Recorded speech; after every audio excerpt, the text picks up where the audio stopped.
सुरु गर्नु नमस्ते नमस्कार ग्लोबल बुकमा तपाईहरुलाई स्वागत छ। आज हामी लालबन्दी नगरपालिका वार्ड नम्बर 1 मा छौं। हिजो बेलुका नवलपुर र लालबन्दीको लचकाको बीचमा चाहिँ एउटा एक्सिडेन्ट भयो। त्यो एक्सिडेन्टमा चाहिँ एकजना नवलपुरकै स्थानीयको ज्यान गुमेको अवस्था छ। त्यसको विस्तृत जानकारीको लागि म यहीँको स्थानीय सँग कुराकानी गर्ने क्रममा छु।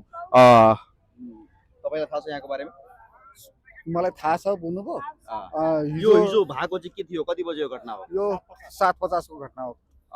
त्यो चालक जुन डेथ हुनुभयो उहाँ चाहिँ कता लालबन्दीबाट आउँदै हुनुहुन्थ्यो कि यताबाट जाँदै हुनुहुन्थ्यो? हैन, उहाँ चाहिँ लालबन्दी आउँदै हुनुहुन्थ्यो। लालबन्दीबाट आउँदै हुनुहुन्थ्यो आफ्नो घरको लागि सामान बेचेर। सामान बेचेर आउँदै हुनुहुन्थ्यो। हजुर। 8:50 मा भएको घटना हो? 7:50 मा। के भएर त्यस्तो भएको? एक्सिडेन्ट केमा ठोकिएको? बसले पछाडिबाट ठक्कर हानेछ। त्यसपछि ब्याक गरेर उहाँलाई उहाँको जिउमाथि टाउकोमाथि चलाइदिनु भएको छ। अनि प्रशासनले केही पनि गरेन? प्रशासनले उहाँलाई खबरदारी गर्यो, सबैलाई हामीले पनि गर्यो। हामीले तकरिबन 1.5 घण्टापछि थाहा पायो। त्यसपछि उहाँलाई हामीले थाहा पाउँदाखेरि बडी चाहिँ मलङमा पुर्याइसकेको रहेछ। गाडी चाहिँ तपाईलाई हरिपुर पुर्याइदिएको छु र चालकलाई हामीले नियन्त्रणमा राखेर लालबन्दी प्रकारमा उहाँलाई हामी अनुसन्धान गर्दैछौँ र साउलाई हामीले खबर गरेको छु। भोलि बिहान आइपुग्नुहुन्छ साउ र सङ्घ भनेर हामीलाई खबर जानकारी गराउनु भएको थियो। अहिलेसम्म साउ आइपुगेको छैन। अनि फेरि इलाका प्रहरीले हामी बुझ्न जाँदाखेरि बिहान 8 बजेदेखि उहाँले भन्नुभयो 10 बजेसम्म आइपुग्छ भनेर भन्नुभयो।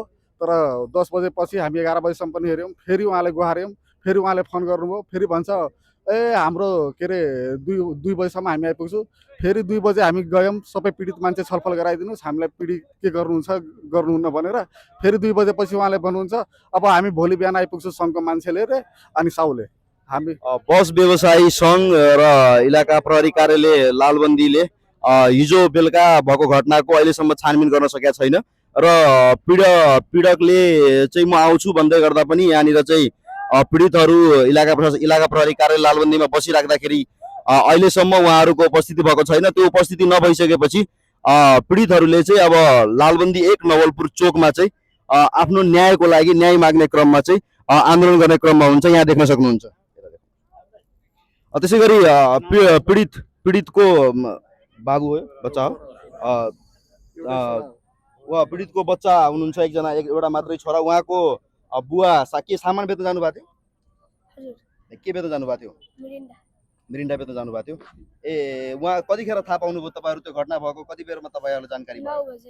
9 बजे जानकारी भयो। 9 बजे जानकारी भइसकेपछि तपाईँहरू जानुभएको थियो त्यहाँ? हजुर हजुर। प्रहरी हाम्रो इन्सपेक्टर साहबले के भन्नुभयो? हामी चाहिँ हाम्रो यो लोकल स्थानीय नवलपुर इलाकालाई सम्पर्क गरे हो। उहाँले भन्नुभयो हामीले चारैतिर खबरदारी गरेको छौँ, तपाईँलाई पनि गर्यो, उहाँहरूलाई पनि गरेको छु। अनि तपाईँले भोलि बिहान सबैजना आइपुग्नुहुन्छ, हामी तपाईँ चाहिँ आफ्नो अब प्रोसेस प्रक्रिया गर्नु उहाँले भन्नुभयो समाजमा। त्यो जुन बसले चाहिँ ठक्कर हान्यो त्यो बसको साउसँग कुराकानी भएको छ? उहाँसँग हाम्रो कुराकानी भयो। बिहान उहाँले भन्नुभएको थियो पुलिस इन्फर्मेसन अनुसार बिहान आइपुग्नुहुन्छ भनेर। बिहान नआएपछि हामीले 10 बजीतिर आइपुग्नुहुन्छ भनेर भन्नुभयो। 10 बजे मैले निरन्तर त्यसपछि पुलिस प्रशासनले भनेपछि हामीले एकचोटि साउको नम्बर लिएर सम्पर्क गऱ्यौँ। साउले भन्यो हामी 11 बजीतिर आइपुग्छौँ।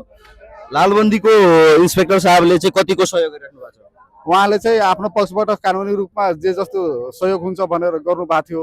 तर उहाँले चाहिँ जब पीडितले हामी पीडित मान्छे, हाम्रो आफ्नो धर्म संस्कृति हिन्दू छ, हामी पनि भोकै प्यासा बस्नुपर्छ, हामीले सिर्फ यति मात्रै भने सर हामीलाई छलफल गराइदिनुहोस्, हामीलाई यस्तो यस्तो कुरा छ, हामीलाई छलफल गराएर हामीले के कस्तो पीडितले राहत पाउँछ त्यो राहत दिलाइदिनुहोस्।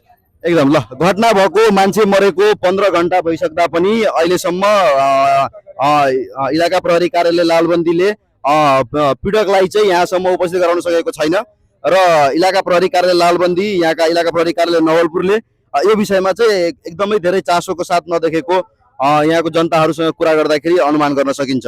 बाँकी रिपोर्ट हामी पछि जानकारी गराउनेछौँ। धन्यवाद।